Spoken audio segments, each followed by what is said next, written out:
Johann Wolfgang von Goethe, célèbre écrivain, poète et penseur allemand du XVIIIe siècle, a formulé une réflexion qui résonne encore profondément aujourd'hui. Il n'y a personne de plus désespérément esclave que ceux qui se croient faussement libres. Bien que ces mots aient été écrits il y a près de 2 siècles, leur pertinence semble s'être intensifiée dans le contexte contemporain. Nous vivons à une époque où la liberté est souvent proclamée comme un droit fondamental et inaliénable, en particulier dans les sociétés occidentales. Cependant, il est impératif de se demander si cette liberté est réelle ou si nous ne sommes pas, de manière subtile et insidieuse, piégés dans des formes modernes d'esclavage qui masquent sa véritable nature. La perception commune de la tyrannie est souvent associée à des régimes autoritaires explicites où l'oppression est visible et tangible. Des scénarios tels que ceux décrits par George Orwell dans son classique dystopique 1984 brossent le tableau d'un contrôle totalitaire, d'une surveillance constante et d'une suppression brutale de la dissidence. Dans ce contexte, la liberté est écrasée de manière si évidente que la résistance devient une réponse naturelle pour ceux qui aspirent à l'autonomie. Cependant, la réalité peut être plus complexe et multiforme. La tyrannie moderne peut ne pas se manifester par des méthodes coercitives évidentes, mais plutôt par des mécanismes subtils qui incitent les individus à croire qu'ils sont libres, alors que leur esprit et leur comportement sont soigneusement façonnés et contrôlés. Aldous Huxley, dans son roman Brave New World, offre une perspective alternative sur la façon dont l'oppression peut être établie, non pas par la force, mais par le conditionnement et la gratification des sens. Publié en 1932, le livre dépeint une société futuriste où les progrès technologiques et scientifiques sont utilisés pour maintenir l'ordre social par la satisfaction immédiate des désirs et la suppression de l'individualité. Dans ce monde, les gens sont conditionnés dès la naissance à accepter leur rôle dans la société et toute forme de malaise ou de remise en question est rapidement neutralisée par des drogues et des divertissements incessants. La liberté, dans ce contexte, est une illusion soigneusement fabriquée, où les individus, bien qu'apparemment satisfaits, sont dépourvus de véritable autonomie et de capacité critique. La réflexion de Huxley devient encore plus pertinente lorsque l'on considère le rôle de la technologie et des médias dans la société contemporaine. Nous vivons à une époque où l'information est abondante et où l'accès aux données et aux contenus est pratiquement illimité. Paradoxalement, cette surcharge d'informations peut conduire à la distraction et à la superficialité, empêchant une réflexion plus profonde et plus critique sur notre condition et le monde qui nous entoure. Les réseaux sociaux, par exemple, tout en offrant des plateformes d'expression et de connexion, peuvent également servir d'outils de manipulation en orientant les comportements et les opinions de manière presque imperceptible. En ce sens, la technologie, qui devrait être un instrument d'émancipation, peut devenir un moyen de contrôle subtil, modelant les désirs, les opinions et les actions en fonction d'intérêts spécifiques qui ne sont pas toujours transparents pour l'utilisateur moyen. En outre, la recherche incessante de plaisir et de confort, largement encouragée par les industries de consommation, peut déboucher sur une forme d'apathie collective. Lorsque les individus sont constamment bombardés de stimuli qui promettent une satisfaction immédiate, il y a peu de place pour la remise en question ou le développement d'une conscience critique.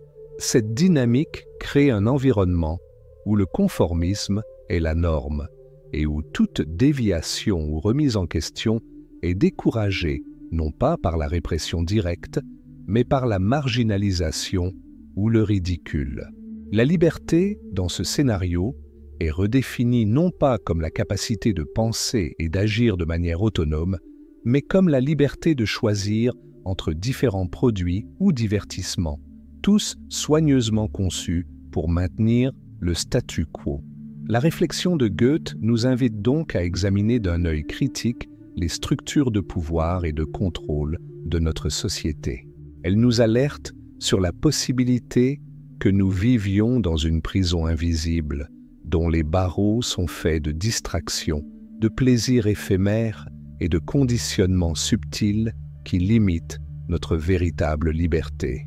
Reconnaître cette réalité est le premier pas vers une véritable émancipation qui va au-delà des apparences et des illusions confortables qui nous sont présentées quotidiennement.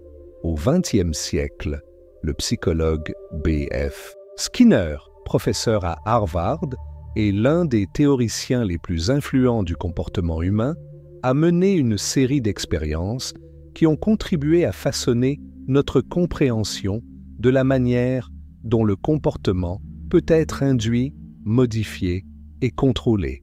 Ces travaux sur le conditionnement opérant ont démontré qu'en renforçant certains comportements et en décourageant d'autres, il était possible de programmer la manière dont un organisme réagit à l'environnement. Ces découvertes, d'abord appliquées aux animaux, ont rapidement été reconnues pour leurs implications sociales et politiques, soulevant des inquiétudes quant au potentiel de manipulation à grande échelle. Les expériences de Skinner utilisaient un dispositif connu sous le nom de « boîte de Skinner », dans laquelle des rats et des pigeons étaient entraînés à effectuer certaines actions en échange de récompenses ou pour éviter une punition. Skinner a découvert que le renforcement positif, qui consiste à donner à l'animal une récompense, telle que de la nourriture, lorsqu'il effectue l'action souhaitée, était une méthode beaucoup plus efficace que la punition pour modifier le comportement. En effet, le renforcement positif crée un modèle d'apprentissage durable, alors que la punition n'a souvent que des effets temporaires, entraînant souvent des comportements alternatifs, indésirables, voire de la résistance et de l'agressivité. Ce concept a de profondes implications lorsqu'il est appliqué au contrôle des sociétés humaines. Au lieu de réprimer directement la liberté, un système peut simplement rendre les gens obéissants en leur offrant confort et plaisir en échange de leur conformité. L'objectif n'est pas d'éliminer la liberté par des entraves visibles, mais de la rendre obsolète au point que les individus ne ressentent plus le besoin de l'exercer. C'était la grande préoccupation d'Aldous Huxley, qui voyait dans les progrès des sciences du comportement un moyen de contrôle plus efficace que toute forme de répression explicite. Dans son livre « Le meilleur des mondes » et dans des essais ultérieurs, Huxley a imaginé un avenir où les élites contrôlantes emploieraient des méthodes de manipulation sophistiquées pour s'assurer que les masses restent dociles et satisfaites, en évitant toute velléité de révolte ou de changement. La vision de Huxley contrastait avec celle de Skinner sur un point essentiel. Alors que Huxley considérait ce scénario comme une dystopie, un monde où les êtres humains verraient leur humanité diluée, Skinner pensait que le conditionnement opérant pouvait être utilisé pour construire une société utopique dans laquelle chaque individu se comporterait de manière prévisible, fonctionnelle et heureuse. Cette divergence d'opinion soulève une question fondamentale. Est-ce vraiment une utopie de vivre dans une société où nos comportements sont préprogrammés? Pour Skinner, la liberté individuelle est un concept dépassé et il considère le conditionnement social comme un outil de bien-être collectif. Pour Huxley, en revanche, ce type de contrôle conduirait à une existence dépourvue d'authenticité, où la population, submergée de plaisirs superficiels et de distractions constantes, deviendrait incapable de s'interroger sur le monde qui l'entoure. Cette vision du futur n'est pas si éloignée de la réalité. Dans la société moderne, la combinaison du divertissement non-stop, des médias sociaux et de la consommation facile agit de la même manière que le renforcement positif décrit par Skinner.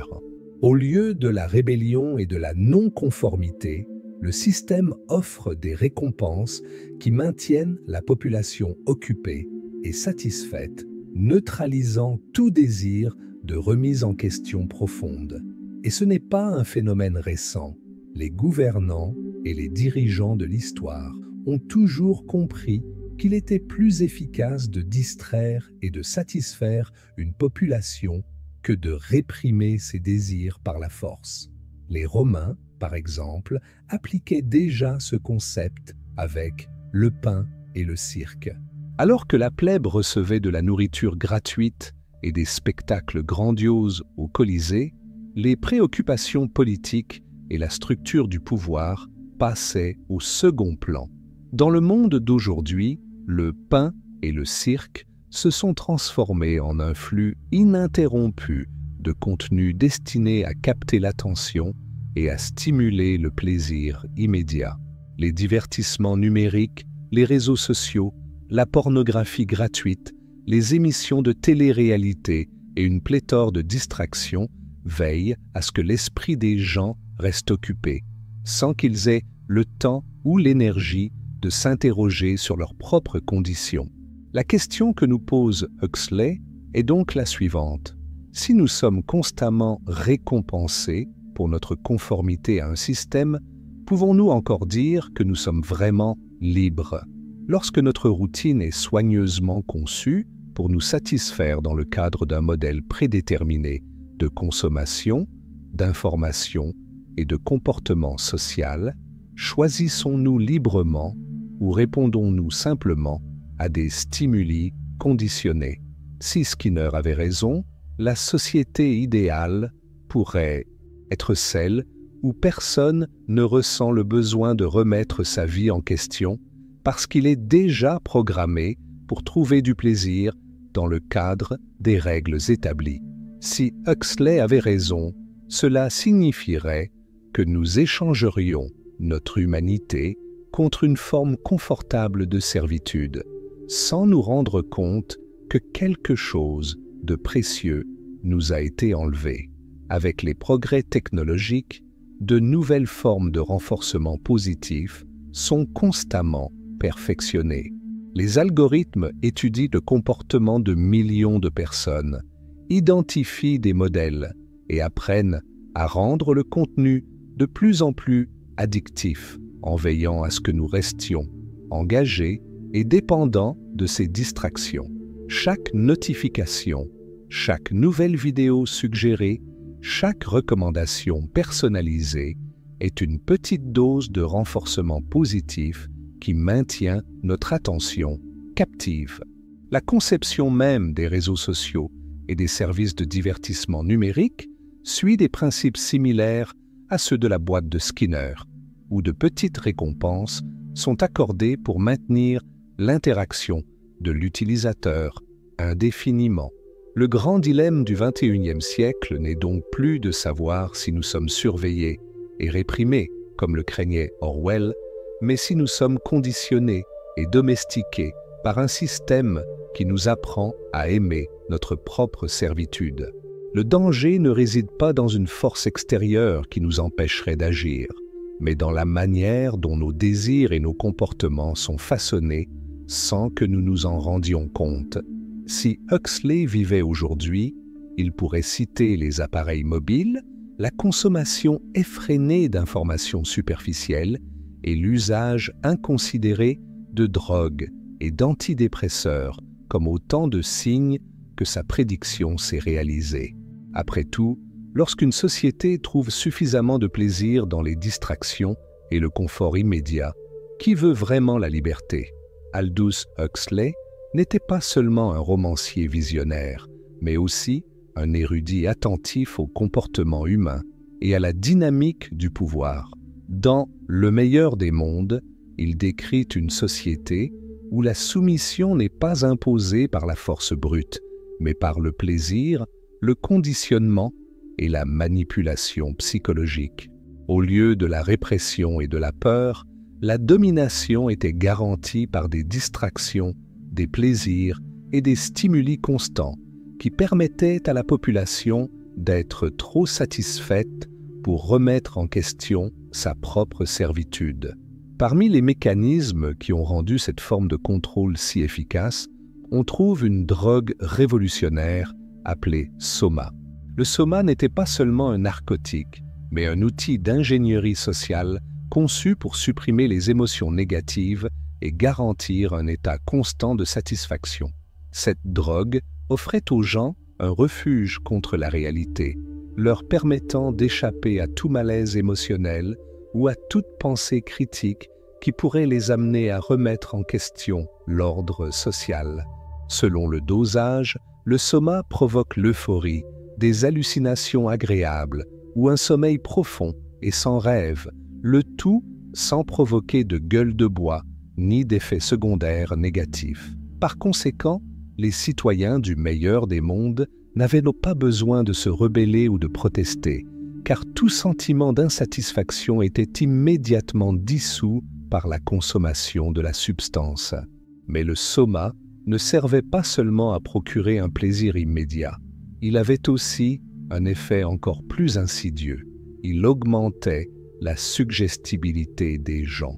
Sous l'influence de la drogue, les gens devenaient plus réceptifs à la propagande et au conditionnement social, les rendant incapables de se rendre compte de la manipulation dont ils étaient l'objet. Le contrôle des dirigeants s'en trouve renforcé et le système reste intact sans qu'il soit nécessaire de recourir à une répression explicite.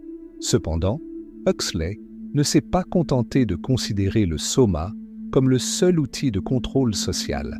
Il a également exploré un autre pilier fondamental du système, la dissolution des relations traditionnelles et l'encouragement de la promiscuité sexuelle comme forme de distraction et de contrôle émotionnel.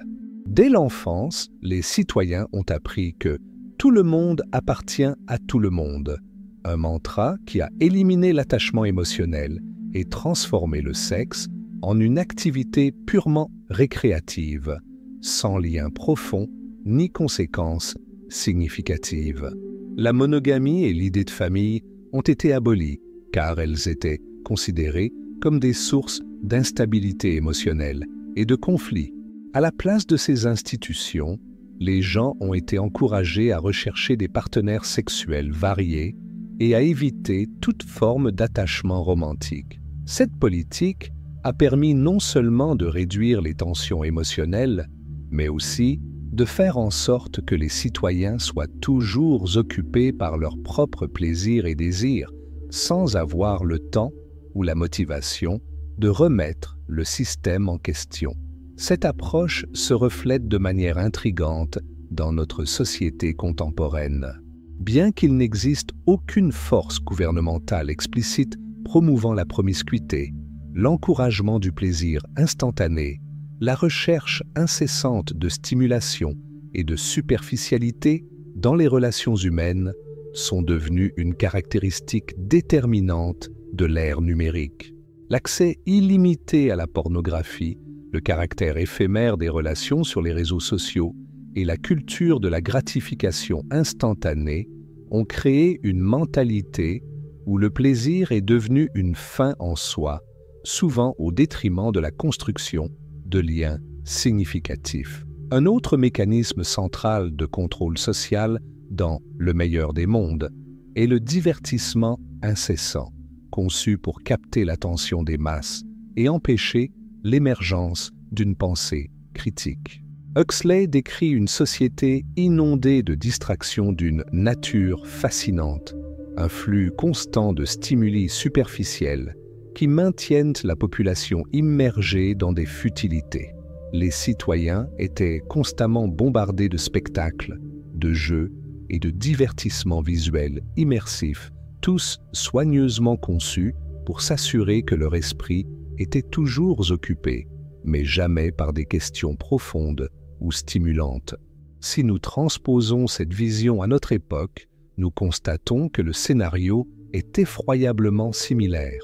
Le divertissement est devenu l'un des principaux moteurs de l'économie et de la vie sociale moderne, et son accessibilité est plus grande que jamais. L'avènement des réseaux sociaux, des plateformes de streaming, des jeux en ligne et des contenus illimités sur l'Internet crée un environnement où l'attention des gens est constamment captée, souvent sans qu'ils se rendent compte à quel point ils sont manipulés. La conception de ces plateformes suit des principes psychologiques avancés pour maximiser le temps d'engagement. Les réseaux sociaux, par exemple, utilisent des mécanismes de renforcement intermittent, semblables à ceux décrits dans les expériences de Skinner, ou de petites doses de gratification, likes, notifications, vidéos suggérées, incitent l'utilisateur à revenir encore et encore. Cela crée non seulement un cycle de consommation de contenu qui crée une dépendance, mais réduit également la capacité des gens à maintenir une attention prolongée et à s'engager dans une réflexion critique.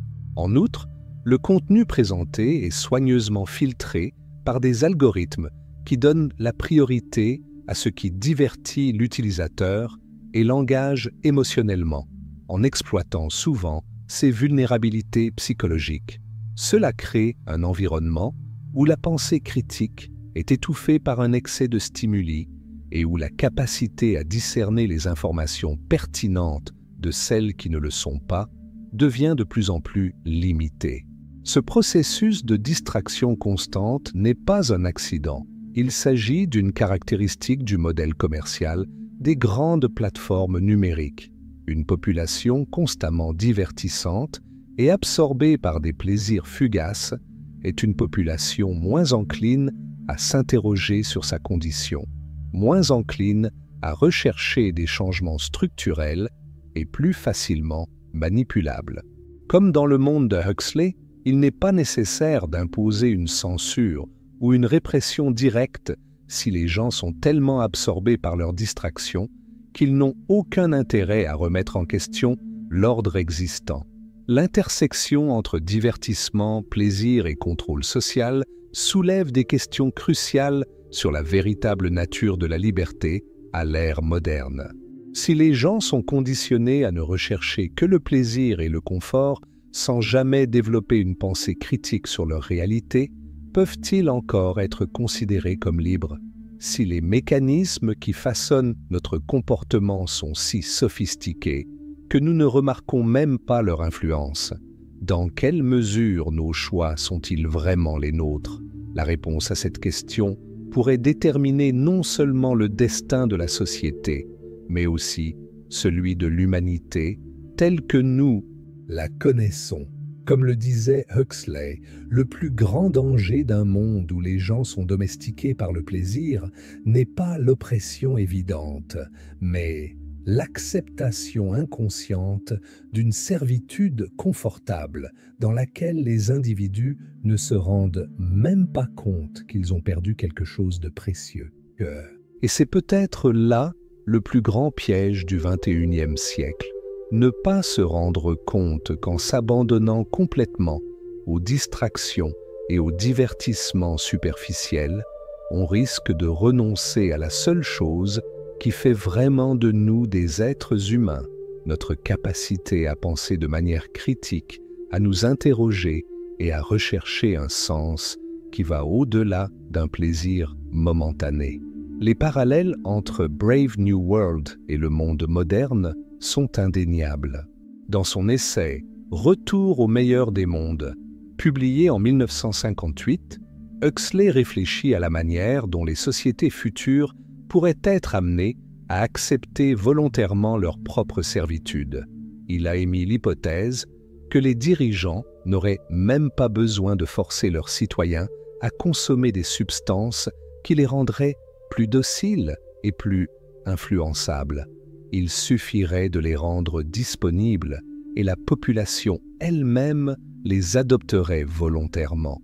Cette pensée résonne fortement avec la réalité d'aujourd'hui. Aujourd'hui, on estime qu'un Américain sur 6 consomme un médicament psychotrope, qu'il s'agisse d'un antidépresseur, d'un anxiolytique ou d'un stabilisateur d'humeur. En outre, Il existe une crise mondiale des opioïdes, des substances qui ont dévasté des communautés entières. Aux États-Unis, le fentanyl et d'autres drogues de synthèse sont responsables d'un nombre alarmant d'overdoses mortelles, ce qui montre à quel point la recherche d'un soulagement émotionnel et d'un plaisir immédiat peut devenir un piège dangereux. Outre les drogues chimiques, il existe également des drogues numériques. Les réseaux sociaux, conçus pour retenir l'attention de l'utilisateur le plus longtemps possible, créent un environnement où la dopamine est constamment stimulée par les likes, les notifications et les interactions éphémères. La consommation excessive de pornographie en ligne suit la même logique, fournissant un flux continu de gratification instantanée qui modifie la façon dont les gens perçoivent et vivent leurs propres désirs. Cette combinaison d'éléments, drogue chimique, distraction numérique et conditionnement comportemental, aboutit à une société de plus en plus apathique et soumise. Au lieu de lutter pour un changement significatif, la plupart des gens se contentent des plaisirs superficiels qui leur sont offerts. Et c'est exactement ce que craignait Huxley. Non pas un monde où les gens sont forcés d'obéir, mais un monde où ils sont conditionnés à ne rien vouloir de plus que ce qu'ils ont déjà. Cependant, une question fondamentale se pose. Cette conformité est-elle vraiment naturelle ou fabriquée? Ce qui différencie un système de contrôle efficace d'un simple système d'administration sociale, c'est la manière dont il manipule les désirs des gens. Il est difficile de déterminer avec précision si les distractions et les plaisirs modernes sont simplement des réponses spontanées à la demande des consommateurs, ou s'ils nous sont imposés intentionnellement en tant qu'outil de contrôle. Mais quelle que soit l'origine, le résultat est le même. Une population distraite, démotivée et dépourvue des ressources mentales nécessaires pour résister à sa propre domestication. La phrase « Donnez-moi la télévision et des hamburgers, mais ne m'embêtez pas avec les responsabilités de la liberté » représente bien ce phénomène. Tant que les gens préféreront le confort et le plaisir à la réflexion et au changement, la liberté ne prévaudra pas. Au contraire, les techniques de manipulation sociale deviendront de plus en plus raffinées, de plus en plus efficaces et de plus en plus invisibles. Cela ne signifie pas qu'il y aura un régime totalitaire imposant un modèle unique de comportement, mais plutôt un monde où les choix humains sont soigneusement orientés pour maintenir l'équilibre d'un système qui tire profit de la passivité collective. Si cette tendance se poursuit, nous pourrions nous rapprocher d'une division définitive entre deux catégories d'êtres humains, ceux qui acceptent et se réjouissent de cette servitude agréable, et ceux qui choisissent d'y résister. La résistance, dans ce cas, ne prend pas la forme d'une rébellion ouverte ou d'une protestation violente, mais plutôt d'un refus d'être contrôlé par ses propres impulsions et désirs fabriqués. La véritable révolution peut consister à apprendre à dire non à ce qui nous distrait et oui à ce qui nous renforce réellement. Frederick Douglass, ancien esclave et militant du XIXe siècle, a dit un jour « Lorsqu'un esclave devient un esclave heureux, il renonce effectivement à tout ce qui fait de lui un être humain. » Cette phrase fait écho au message principal de Huxley. La pire forme d'esclavage n'est pas celle imposée par la force, mais celle que l'individu embrasse volontairement, sans se rendre compte qu'il a perdu quelque chose d'essentiel dans le processus. La question qui se pose alors est la suivante. Sommes-nous conscients des chaînes qui nous lient ou avons-nous appris à les aimer? Si cette vidéo vous a aidé à voir les choses différemment, si elle vous a apporté une réflexion qui vous a fait évoluer d'une certaine manière, laissez un like et abonnez-vous à la chaîne. Cela m'aide à continuer à vous proposer des contenus qui font réfléchir et qui interrogent. Et si vous voulez contribuer encore plus à la chaîne, pensez à envoyer un vœu de mai de n'importe quel montant. Si ce message a amélioré votre journée, vous a fait réfléchir ou vous a fait évoluer en tant que personne, cela pourrait être une façon de donner quelque chose en retour. Rendez-vous dans la prochaine vidéo.